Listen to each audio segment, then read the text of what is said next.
शुरू में हम एक आदमी को देखते हैं, अपने चेहरे को ढका हुआ था और एक आदमी को बांधा हुआ था। वो अपनी बंदूक की गोलियां निकालकर उस आदमी की जेब में डाल देता है और बंदूक अपने पास रख लेता है। फिर उस आदमी के सीने पर एक चीप डिवाइस लगाता है, जिसके रिमोट को भी उसने अपने पास रख लिया था। उस आदमी से कहता है कि तुमने मेरे लिए कोई रास्ता नहीं छोड़ा। उसको चाकू से जख्मी करके वहाँ से चला जाता है। हम उसकी डिवाइस पर एक चीप मैसेज और उसकी चीखने चिल्लाने की आवाजों को सुनते हैं। इसके बाद सीन शिफ्ट होता है कुछ दोस्तों पर जो अपनी पढ़ाई पूरी करके जंगल में कैंपिंग करने आए हुए थे। यहाँ पर सब दोस्तों में कैटो जो सबसे ज्यादा बिगड़ा हुआ था, वही कैटो का दोस्त जो उसकी उल्ट था, बिल्कुल सीधा। पर उसकी दोस्त ऐसी थी जो बेचारे पर हमेशा शक करती रहती थी कि उसका चक्कर किसी और लड़की के साथ है। हम यहाँ पर उनकी बातों में सबकी गहरी दोस्ती देखते हैं। इनके ग्रुप में एरिन थी जो सबसे ज्यादा मासूम थी और सबसे अलग रहा करती थी। जब एरिन बाथरूम के लिए झाड़ियों बिछाती है, वही आदमी जो हमने कहानी के शुरू में देखा था, वो एरिन को बेहोश कर देता है। जब एरिन को होश आता है, उसके साथ साथ सभी दोस्त एक अजीब सी जैकेट के साथ उठते हैं, क्योंकि सबने अब जैकेट पहनी हुई थी और उस जैकेट पर एक टाइमर लगा हुआ था। करीब ही जब वो गैस सिलेंडर को देखते हैं, तब इन्हें समझ आता है कि किसी ने इनको गैस से बेहोश कर दिया था और इनका यहाँ पर एक दोस्त भी गायब था। जब वो आदमी इनके सामने आता है, तो इन्हें पता चलता है कि वो इनके स्कूल के साइंस टीचर थे और साथ ही साथ एरिन के दोस्त के डैड भी, जो अब मर चुका था। वो बताते हैं कि जब मेरे बेटे की मौत हुई तो उनकी बीवी ने इस सदमे से अपनी जान ले ली, जिस वजह से उन्होंने अपनी फैमिली को खो दिया।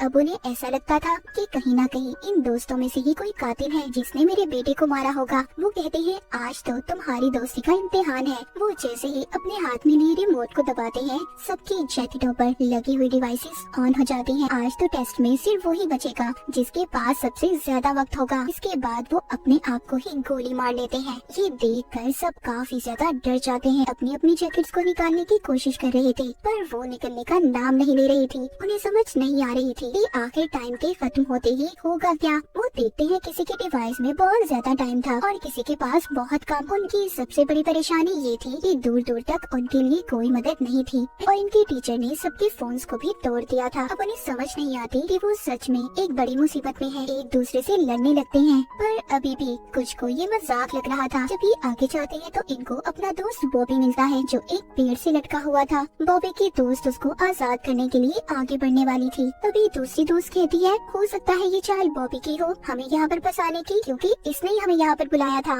ये जरूर उस टीचर के साथ मिला हुआ है। ये सब सुनकर कुछ दोस्त बॉबी को छुड़ाने के हक में नहीं थे, पर बॉबी उनसे बार बार कह रहा था कि प्लीज मेरी मदद करो। वो कहता है, मैंने तुम सबसे अपनी एक बड़ी बीमारी को छुपाया था जो उस टीचर को पता चल गई थी। वो मुझको ब्लैकमेल करते थे, मेरे पास कोई और रास्ता नहीं था, इसलिए मैं तुम सबको यहाँ पर लाया। पर मुझे उनके इस प्लान के बारे में कुछ पता नहीं था कि वो हमें यहाँ पर कैसे फंसाएंगे। पर मैं तुम सबको इस डिवाइस के बारे में भी बताने के लिए तैयार हूँ, अगर तुम मुझे खोल दो। अब उसकी दोस्त उस पर तरस खाकर उसे छुड़वा देती है। बॉबी आजाद होते ही सब पर चाकू से हमला कर देता है, पर वो किसी को मार नहीं पाता और देखते ही देखते उसके डिवाइस में टाइम खत्म हो जाता है। सबके सामने वो ब्लास्ट हो गया था, फट जाता है, उसके जिस्म के टुकड़े टुकड़े हो जाते हैं। ये देखकर सब अपने अपने दोस्तों को लेकर भागते हैं। टीबर कैटो का दोस्त था, जिसकी दोस्त उस पर अब भी शक कर रही थी। वो उसके साथ जाने से भी मना कर देती है। कैटो का दोस्त अकेला ही कैंप में वापस आता है। वो उस टीचर की बंदूक को भी अपने पास रख लेता है, ये सोचकर कि शायद उसके काम आ जाए। इसके बाद हम एक और दोस्त को देखते हैं जो काफी ज्यादा घबराया हुआ था, क्योंकि उसका टाइम अब खत्म हो चुका था। वो अपनी दोस्त से कहता है, प्लीज मुझसे दूर रहो, कुछ देर बाद मैं भी मरने वाला हूँ।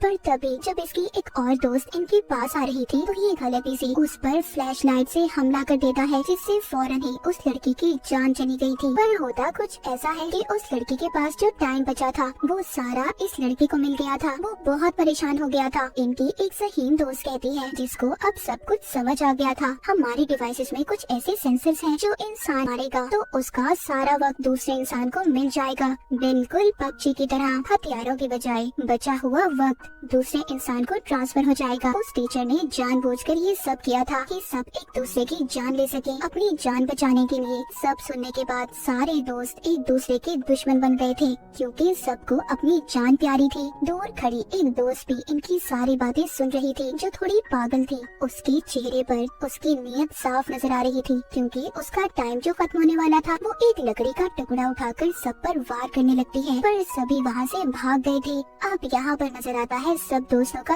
असली चेहरा। सभी एक दूसरे की जान के दुश्मन बन चुके थे। दो दोस्त जल्दी से दोबारा कैंप की तरफ भागते हैं क्योंकि उनके पास अभी भी एक फोन था जो वो कैंप में ही छोड़ आए थे, मगर उसमें भी सिग्नल नहीं थे, इसलिए ये फोन को लेकर उन चाय की तरफ भागते हैं। उधर एरिन को कैटो का दोस्त अपना पार्टनर बन जाने का कहता है और दोनों आगे मदद के लिए निकल पड़ते हैं। उधर दूसरी तरफ इनकी एक और दोस्त जो अपने शिकार के तलाश में थी क्योंकि उसका टाइम खत्म होने वाला था। जब ये कैटो को अपने पास आते हुए देखती है तो उस पर हमला कर देती है, पर चालाक कैटो अपनी जान बचाने के लिए उस लड़की से कहता है, तुम कहती थी ना कि मेरा दोस्त तुम्हें धोखा दे रहा है, उसका चक्कर किसी और लड़के के साथ था। हाँ, वो कोई और नहीं बल्कि तुम्हारी बेस्ट फ्रेंड है। जो मुझे उसके फोन से पता चला, उस पागल लड़की को एक और मौका मिल गया था किसी की जान देने का। ये अपने ही दोस्त के ऊपर चाकू से हमला कर देती है, पर वो दोस्त एक ही झटके में उसके ऊपर वार करके उसी को मार देती है। अब उस लड़की को भी गेम की समझ आ चुकी थी कि भले कैटो ने उसे मरवाने की कोशिश की, पर यही रास्ता है इस गेम में सरवाइव करने का,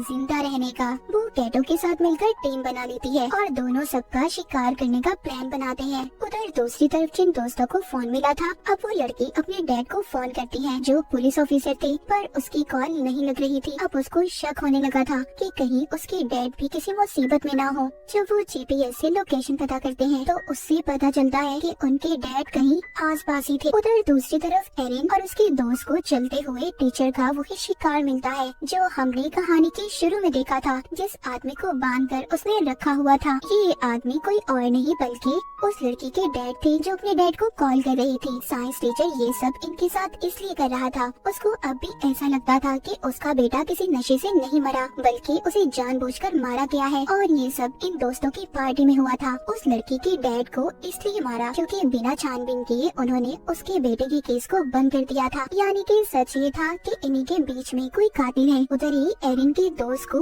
बुलेट्स गोलियां भी मिलती है जिसको उठाकर ये अपने पास रख लेता है। इनके दोस्त के डैड मरने ही वाले थे, तभी एरिन का दोस्त बंदूक में गोलियां डालकर उन्हें मार देता है। एरिन को यकीन नहीं हो रहा था कि उसका दोस्त इतना भी दर्द हो सकता है। वो उसको समझाता है कि सब मैंने तुम्हारे लिए किया क्योंकि वो ज्यादा देर जिंदा नहीं रहते, वो मरने ही वाले थे और उनको मारने से कम जो उनका बचा हुआ वक्त है वो तुम्हें मिल गया। एरिन का दोस्त उसको बंदूक देकर कहता है, तुम इससे खुद को महफूज कर सकती हो, ये तुम्हारी हिफाजत के लिए है क्योंकि जीने का हक है तुम्हें। और खुद वो कैटो की तलाश में निकल पड़ता है क्योंकि उसे ऐसा लग रहा था कि साइंस टीचर के बेटे उनके दोस्त का कातिल कैटो है, क्योंकि उस दिन पार्टी में वो नशे वाली दवाई वही लाया था।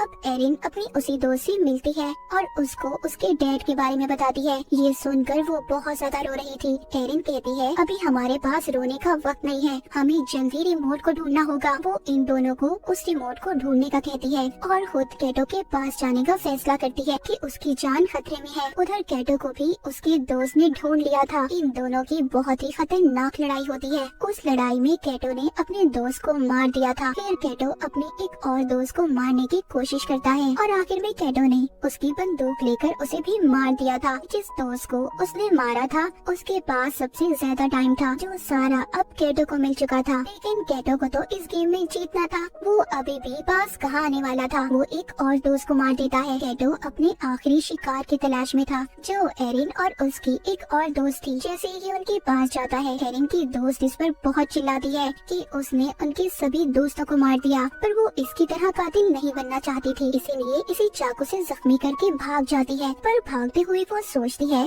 कि अगर कैटो भी मर गया फिर भी तो इस गेम में एक ही बचेगा, इसीलिए वो अब एरिन को मारने की कोशिश करती है और उसकी तरफ बंदूक कर लेती है। यहाँ पर कहानी का सच तो कुछ और था। एरिन की दोस्त उसको बताती है, उस लड़के से मुझे बहुत नफरत थी, वो स्कूल में हमेशा मेरे से ज्यादा नंबर लेता था और उसकी वजह से मुझे स्कॉलरशिप भी नहीं मिली। उस दिन मैंने उसकी ड्रिंक में दवाई मिलाई थी, पर मैं ये नहीं जानती थी कि वो सच में मर जाएगा और मैंने ही अपने डैड से कहकर उसके केस को बंद करवा दिया। वो एरिन को बंदूक देकर कहती है, मुझे मार दो, जिंदा रहने का हक सिर्फ तुम्हें है। पर एरिन ऐसा करना नहीं चाहती थी। तभी पीछे से कैटो आ जाता है और एरिन की दोस्त पर हमला करके उसे मार देता है। एरिन की दोस्त की जान उसकी गोद में निकलती है। कैटो के पास एरिन से कम वक्त था और अगर उसे जिंदा रहना था तो उसे जल्दी एरिन की जान लेनी होगी, लेकिन वो यहाँ पर ये भी जानता था कि एरिन के अंदर इतनी हिम्मत हिम्मत नहीं है। बार बार वो एरिन को गोली चलाने पर उकसा रहा था। एरिन बहुत सोचती है पर उसे नहीं मारती, उसकी टांगों पर गोली मार के उसके डिवाइस के हवाले छोड़ देती है। आखिर में कैटो भी ब्लास्ट होकर मर जाता है और एरिन इस गेम की विनर बन चुकी थी। उसने इस गेम को जीत लिया था। वो डिवाइस भी खुद ब खुद बंद हो जाती है। थोड़ी देर बाद सुबह हो गई थी। एरिन जंगल से बाहर निकलती है। उसको एक आदमी मिलता है जो अपनी गाड़ी पर था, पर एरिन का ऐसा हाल देखकर वो मदद करने से इनकार कर देता है। कहानी के आखिर में एरिन की हमें खतरनाक मुस्कुराहट को देखते हैं। इसी सस्पेंस के साथ ये कहानी यहीं पर खत्म हो जाती है।